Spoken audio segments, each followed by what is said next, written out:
नमस्कार, न्यूज 24 देख रहे हैं आप। आपके साथ मैं हूं उज्जवल मिश्रा। इंडिया अलायंस जब बना था तो उस वक्त एक ही कसम खाई गई थी और वो कसम थी बीजेपी को हराने की। और उसी के साथ सभी दल के नेता एक साथ इसी संकल्प के साथ आए थे, मिटे थे, बैठे थे। अब उत्तर प्रदेश से अखिलेश यादव और कांग्रेस की एक नई बयानबाजी शुरू हुई। अखिलेश यादव और कांग्रेस के प्रदेश अध्यक्ष अजय राय के बीच तल्खियां बढ़ी, बयानबाजियां हुई। बात यहां तक पहुंची कि अखिलेश यादव ने उनको चिरकुट कहा। उसके बाद बात मुलायम सिंह यादव तक अजय राय ले आए और कई सारी बातें देखने को मिली। एमपी में जब पहुंचे तो एमपी में कमलनाथ ने अखिलेश यादव के बारे में जब सवाल पूछा गया तो उनको अखिलेश वखिलेश कह दिया और उसके अखिलेश यादव के लिए जवाब देने पर साफ मना कर दिया। तो अब सबसे बड़ा सवाल यह है कि सपा और कांग्रेस में रार होगी तो यूपी में इंडिया अलायंस की बिसात कैसे बिछेगी। इसी पर आज हमारी पूरी बात होगी। हमारे साथ पॉलिटिकल एक्सपर्ट, इन सब चीजों पर गहरी नजर रखने वाले प्रशांत गुप्ता जी मौजूद होंगे और आपको बताएंगे कि आखिर ये रार की वजह क्या है और इसका फायदा कौन उठाएगा, किसको इसका नुकसान होगा। सर, सबसे बड़ी बात यही है कि जब ये सब साथ आए थे तो एक ही बात थी कि बीजेपी को हराना। अब दोनों नेता एक दूसरे को हराने की कस्में खा रहे हैं। वो उनके खिलाफ प्रचार कर रहे हैं, वो अपने प्रत्याशियों के लिए प्रचार कर रहे हैं।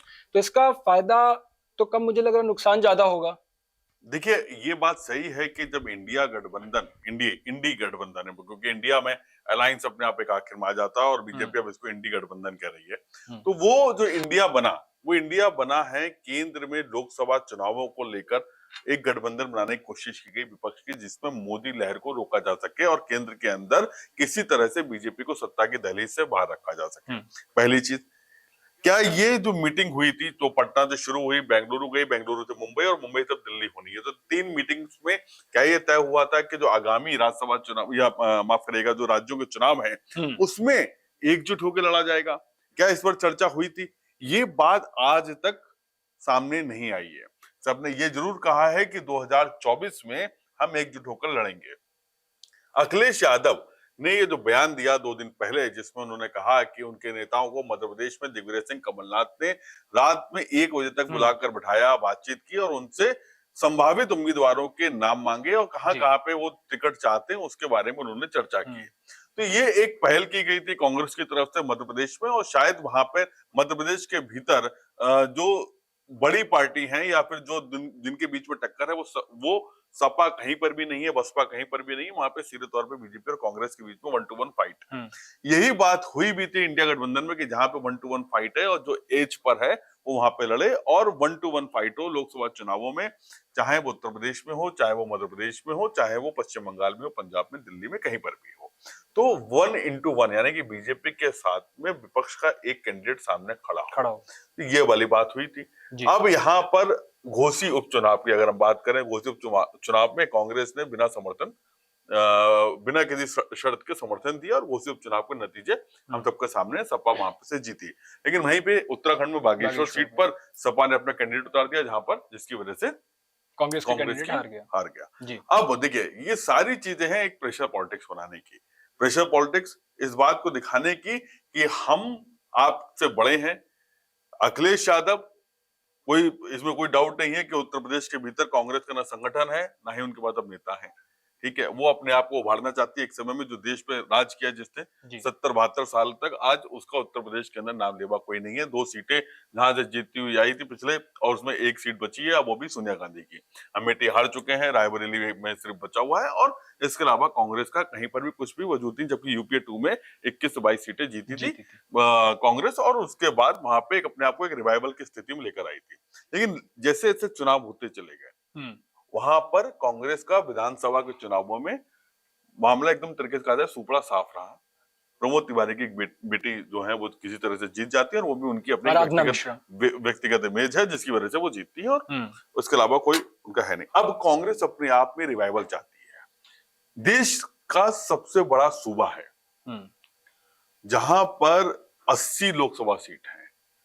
ऐसे में कांग्रेस किसी भी हाल में उस सूबे में अपना जो अकाल पड़ा हुआ है सालों से, जहां पे बसपा, सपा, भाजपा पूरी तरह से काबिज हो चुके हैं, वहां पर वो अपने आप को रीएस्टैब्लिश करना चाहती है। रीएस्टैब्लिश करने के लिए उसके पास कौन सी ऐसी क्षेत्रीय दल है जिसके साथ जाए और उसे ज्यादा फायदा हो।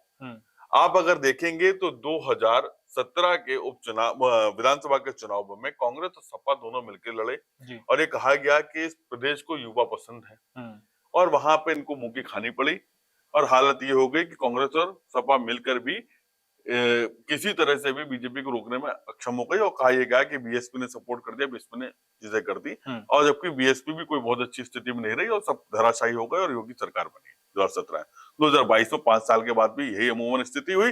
2019 में सपा ने गठबंधन किया बसपा के साथ में, बुआ बबुआ एक साथ में आए और ये बीजेपी की तरफ से कहा गया कि कुछ नहीं होगा, लेकिन यहाँ पर फायदा बसपा को हो गया। बसपा जो शून्य पर पहुंच चुकी थी उसको वहां से सीटें मिल गई और वो 8 से ज्यादा सीटें जीतने में कामयाब हो गई, जबकि बसपा का वोट जो है वो ट्रांसफॉर्म नहीं हुआ सपा में। तो ये दोनों गठबंधन करके अखिलेश यादव देख चुके हैं। अब बात है कांग्रेस के लिए क्या चीज बेहतर है भविष्य के लिए। अब अगर आप देखेंगे 2022 के चुनावों में बसपा का सिर्फ एक उम्मीदवार जीता विधानसभा में, वो भी अपनी उनकी व्यक्तिगत इमेज है इसलिए वो जीत गए, इसके अलावा कोई भी सीट उनके पास में नहीं थी। कहा यहां तक गया कि दलित वोट बैंक जो कि उत्तर प्रदेश के अंदर 21 से 22% के करीब माना जाता है और वो इंटैक्ट वोटर जो कि मायावती का है वो लगभग 9.5-10% के आसपास का है, जो कि जाटव वोट है दलितों में भी, तो वो वोट इंटैक्ट वोट है। इसके अलावा टोटल 21 से 22% वोट है दलित का और लगभग इतना ही वोट सवर्ण अगली जाति का है और 17% के आसपास 17 से 18% वोट जो है वो मुस्लिम वोट है। इस गणित को आज समझने की जरूरत है। बसपा का वोट, वो दलित वोट जो था जाटव को छोड़ के वो वोट बीजेपी को शिफ्ट किया। कहा यहां तक गया कि बसपा की जो आधार संस्था है बामसेप, उसने इस वोट को ट्रांसफर करवाया था बीजेपी को और 2022 में उसका असर देखने को भी मिला उत्तर प्रदेश के चुनावों में विधानसभा के, और बीजेपी पूर्ण बहुमत के साथ में जीती। कांग्रेस अब उसी वोट को चाहती है। कांग्रेस का रिवाइवल कैसे होगा भविष्य में? अगर कांग्रेस इस देश के सबसे बड़े सूबे पर अपना रिवाइवल चाहती है तो क्या वो अखिलेश के साथ में जाकर उसका रिवाइवल होगा? अखिलेश की राजनीति आज से हमें समझना पड़ेगा कि अखिलेश की उम्र जो है लगभग 45 और 50 के बीच की है। अब अखिलेश के सामने 30 साल 35 साल का लंबा राजनीतिक करियर है। अखिलेश अगर मिलके आता भी है तो अखिलेश कभी ये नहीं चाहेंगे कि कांग्रेस की तरफ से 50-50 में मुख्यमंत्री पद का बंटवारा हो जाए जी। ठीक है, अखिलेश कभी नहीं चाहेंगे कि उत्तर प्रदेश की सत्ता उनसे अलग हो जाए या वो उसका कहीं बंटवारा कर सके। कांग्रेस के लिए फायदा क्या है अगर वो बसपा का साथ में किसी तरह से गठबंधन हो जाए अगर उसका, और पश्चिम उत्तर प्रदेश में आरएलडी जिसमें जयंत चौधरी की आरएलडी पार्टी का जो पूरा प्रभाव है वो मुश्किल से 6-7 जिले जो पश्चिम उत्तर प्रदेश के वहां पर है, मथुरा, अलीगढ़ और बागपत, बड़ौद, मुजफ्फरनगर, मेरठ, ये जो आसपास के इलाके हैं, सहारनपुर, ये सब इलाकों पे उनका प्रभाव है और इस प्रभाव में वो एक जाट बेल्ट की राजनीति करते हैं, जाट और किसान की राजनीति करते हैं, उनके पिताजी ने भी की, तो वो उस प्रभाव में रखते हैं जी।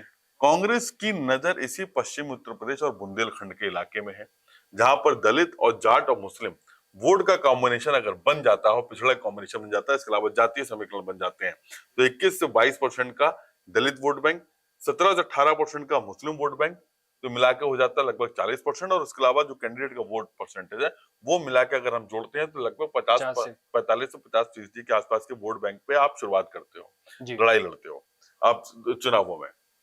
पूर्वांचल की अगर हम बात करते हैं, सिर्फ अगर यादव लैंड जो कि अलीगढ़ के बाद से शुरू होती है, एटा, इटावा, कन्नौज, मैनपुरी, फिरोजाबाद, फर्रुखाबाद, ये जो बेल्ट है ये यादव बेल्ट है और पूर्वांचल में और अवध के कुछ इलाकों में सपा का बहुत अच्छा प्रभाव है और उस प्रभाव की वजह से वो वहां पे अगर लड़ती है तो वहां पे उसको जीत मिल सकती है और वो मुस्लिम और यादव कॉम्बिनेशन, इसके अलावा माई कॉम्बिनेशन के अलावा जो जातीय समीकरण है वो उनके पक्ष में जाते हैं, जिसके आधार पे उनको वहां पे बेनिफिट मिलता है। कांग्रेस के लिए अगर वो जाती है तो यहाँ पश्चिम उत्तर प्रदेश में समाजवादी पार्टी का कोई बहुत बड़ा आधार नहीं है। आरएलडी में बहुत अच्छे रिश्ते जयंत चौधरी और अखिलेश यादव के बीच में बहुत अच्छे रिश्ते नहीं है। ये अंदर से खबरें जो आती हैं और जयंत चौधरी की ये खबर भी आई थी कि जब इंडिया की दूसरी बैठक थी बेंगलुरु में और एनडीए की बैठक रखी गई थी दिल्ली में भाजपा की तरफ से, तब जयंत चौधरी की भी जाने की बात सुनने में आई थी, लेकिन वो सहमति नहीं बन पाई। उसमें कई सारी चीजें में पेच फंसा हुआ था कि किसानों के बीच में किस मुद्दे के तौर पर जाए, कोई बड़ी घोषणा होना चाहिए, तब हम आने को तैयार है, लेकिन वो बात नहीं बन पाई, सहमति नहीं बन पाई। तो आरएलडी भी, जयंत चौधरी भी ये चाहते हैं कि उनका कहीं ना कहीं रिवाइवल हो। वो रिवाइवल उनको भी ये मालूम है कि सपा के साथ में जाने से उनका रिवाइवल बहुत होना नहीं है, बहुत ज्यादा उप मुख्यमंत्री बनेंगे। दूसरा, ये लड़ाई उनके पिछली पीढ़ी से भी है, चौधरी अजीत सिंह और मुलायम सिंह की। जब चौधरी चरण सिंह की विरासत को संभालने के लिए चौधरी अजीत सिंह अमेरिका से पढ़ के लौटे थे और राजनीति में यहाँ पर आए, तब उस समय पटखनी देके मुलायम सिंह यादव मुख्यमंत्री बने थे। तो मन में वो भी कहीं ना कहीं कसक है कि हमारे वो जो पिछली पीढ़ी है उसकी जो टसल है, वो यहाँ टसल वो मन में कहीं ना कहीं वहां पे भी रहती है, और वो जो खींच है, वो खींच कहीं ना कहीं उतारने की कोशिश होती है। राज्यसभा की जब बात आई थी, जब जयंत चौधरी को भेजा गया, तो बड़ा सोच विचार किया गया, जबकि उस पर टिकट दे दिया गया था किसी और को। और उसमें बात चर्चा सुनने में आई थी कि डिंपल यादव, जो कि पत्नी है अखिलेश यादव की, उनको राज्यसभा भेजा जा सकता है। लेकिन बाद में किसी तरीके से ये कि पश्चिम उत्तर प्रदेश में अपना प्रभाव को बनाए रखना है, तो जयंत चौधरी को भेजना होगा, और जयंत चौधरी को फिर बाद में एंड टाइम पे टिकट दिया गया और राज्यसभा भेजा गया जी। तो ये जो पूरी कहानी है, वो कहानी दोनों की आपस की राजनीतिक गठजोड़ और किसका कहां पे कितना फायदा है, उसको समझने की जरूरत है। कांग्रेस अपना रिवाइवल चाहती है। कांग्रेस को लगता है कि पश्चिम उत्तर प्रदेश और बुंदेलखंड, अवध के कुछ इलाकों में अगर हम अपनी, जो कि अवध का इलाके में रायबरेली और अमेठी आता है, उसके आसपास के कुछ क्षेत्रों में अगर हम अपनी पकड़ बना सके, तो हम काफी मजबूती के साथ में उत्तर प्रदेश के अंदर अपनी मौजूदगी दिखा पाएंगे। अखिलेश अगर आप रहते हैं, अखिलेश के साथ में सिर्फ जाते हैं, तो वो बहुत ज्यादा मजबूत स्थिति में कभी नहीं आ पाएंगे, और मजबूत स्थिति में बढ़ भी गए आगे, तो कभी भी उत्तर प्रदेश की सत्ता पर काबिज होने का जो सपना है, वो पूरा नहीं हो पाएगा। पूर्वांचल से बात चल रही है कि प्रियंका गांधी को एक्टिव किया जाएगा। प्रियंका गांधी पूर्वांचल की तरफ जा सकती है। अब बात है राजनीतिक बयानबाजियों की, वो भी हमें समझना होगा। अखिलेश यादव और अजय राय के बीच में जो बयानबाजी चल रही है, वो बयानबाजी दोनों के बीच में ये दिखाती है कि मैं आपका बड़ा भाई हूं और आप छोटे हैं, आपने सामने वाले जिससे मेरी लड़ाई है या जिससे मैं कोई एक मैसेज देना चाहता हूं, आपकी तरह मैसेज दे दिया। आप जब शिकायत करने के लिए आए, तो हमने आपको थोड़ा डांट दिया और उनको हमने पुचकार दिया, तो मामला आपस में रफा दफा हो गया। लेकिन हम जो मैसेज देना चाहते हैं, वो हमने आपके थ्रू दिलवा दिया। ये ठीक उत्तर प्रदेश में ही हो रहा है। अजय राय अपनी तरफ से बयान नहीं दे रहे हैं। ऐसा नहीं है कि बिना सहमति के या केंद्र से मिले हुए बिना किन्हीं संकेतों के वो कुछ भी बोल रहे हैं, ऐसा नहीं है। कमलनाथ ने या दिग्विजय सिंह ने उनको 6 सीटें 7 सीटें नहीं दी, उनके उम्मीदवारों के साथ में पैक्ट नहीं किया, तो इसका मतलब ये नहीं है कि उनकी अपनी खुद की मर्जी थी। यहाँ पे स्क्रीनिंग कमेटी की बैठक होती है, तमाम बातें आती हैं। आपने बात रखी होगी, दिग्विजय सिंह ने अपने मन मर्जी से अखिलेश यादव की पार्टी के नेताओं को नहीं बुला लिया होगा, कमलनाथ ऐसे ही नहीं बैठ गए होंगे, तब भी कुछ ना कुछ बातचीत हुई होगी। और जब यहाँ पर स्क्रीनिंग कमेटी की बैठक हुई होगी, तो उसके बीच में भी सारी चीजें आई होंगी जी। और सीसी की बैठक में भी इस पर निर्णय हुआ होगा। लेकिन अब आज अखिलेश यादव किस मुंह से बोल रहे हैं, जबकि उन्होंने पहले ही अपने उम्मीदवार जारी कर दी थी लिस्ट। तो क्या आपने कांग्रेस से इस बात पर चर्चा की थी कि भाई आज हम अपने उम्मीदवार लिस्ट जारी कर रहे हैं, आप कितने सीटों पर लेना चाहते थे? तो वो जब क्या गठबंधन की बातचीत मध्य प्रदेश के अंदर हुई थी, या सिर्फ लोकसभा को लेकर ही था? तो ये गणित और ये बयानबाजी सिर्फ प्रेशर पॉलिटिक्स के ऊपर है।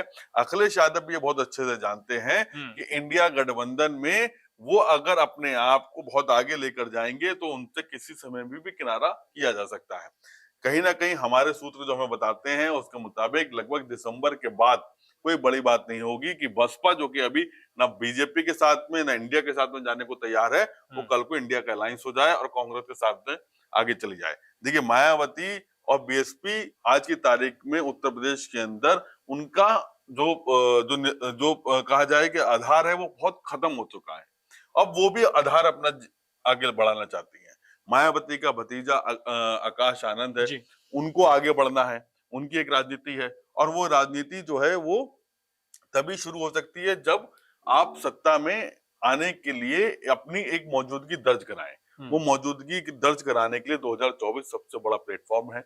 लोकसभा के चुनाव होने हैं, और इसमें अगर आप अपने जो खोया हुआ जनाधार है उसको पाना चाहते हैं, या जिस इलाके में आपकी सबसे मजबूत पकड़ थी उस इलाके में अगर अपनी मजबूत पकड़ को वापस पाना चाहते हैं, तो आपको अब गठबंधन की राजनीति में आना पड़ेगा। अकेले के दम पर बीएसपी जानती है बहुत अच्छे से कि वो नहीं आ पाएगी, और किसी हाल में भी उसके साथ में वो लोग वो जो पुरानी स्थिति थी मुस्लिम, दलित और ब्राह्मण का गठजोड़ जो कि पहले बना था, जिसके जरिए मुख्यमंत्री बनी मायावती पूरी मेजोरिटी के साथ में, वो दोबारा से आने वाला नहीं है उनके पास में।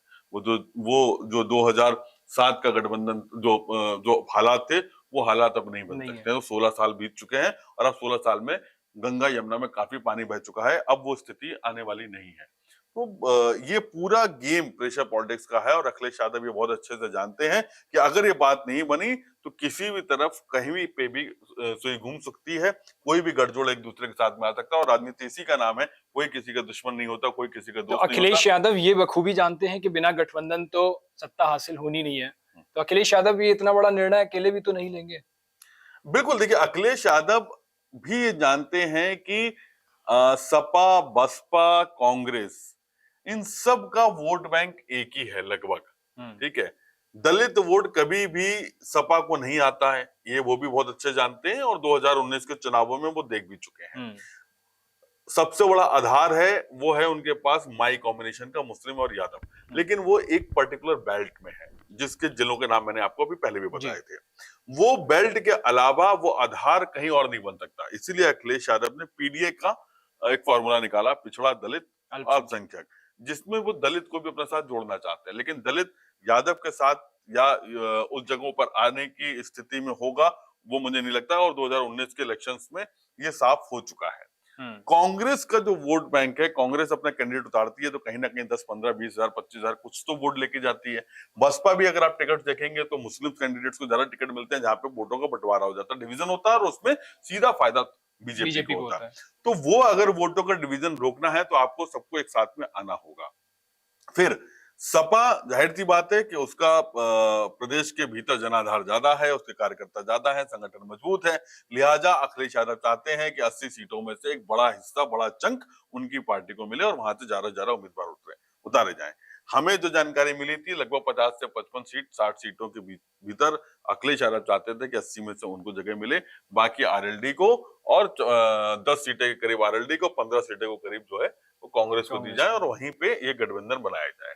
लेकिन ये सीट्स यहाँ पे रुकेंगी नहीं, क्योंकि कांग्रेस नहीं चाहेगी कि, वो चाहेगी कि जो उसे 2009 में 21 सीटें जो जीती थी, उस 21-22 सीटों के आधार पे उसको वहां पे भी जगह मिले। लेकिन हालांकि अब वो नेता भी नहीं है उसके पास, जो तमाम वो नेता थे वो सब जा चुके हैं, वो कोई पार्टी छोड़ के बीजेपी में शामिल हो गया है, या फिर वो कहीं और चला गया है, या फिर उनकी उम्र इतनी ज्यादा हो चुकी है, जैसे जगदम्बिका पाल थे, आरपीएन सिंह थे, ये तमाम लोग बीजेपी में जा चुके हैं। तो अब उनके पास उन नेताओं, उस जगह को फिल करना, उस जगह को भरना, वो दोनों ही चीजों पर अपने आप को सोचना विचारना पड़ेगा कि कैसे आगे बढ़ाया जाए। अजय राय को पूर्वांचल से लाने का मकसद ही यही है कि पूर्वांचल में कांग्रेस अपनी मौजूदगी को आगे बढ़ाए। पश्चिम में, बुंदेलखंड और पूर्वांचल में, अवध में, रायबरेली, अमेठी में राहुल गांधी, प्रियंका गांधी पहले से मौजूदगी अपनी दर्ज कराते रहे हैं।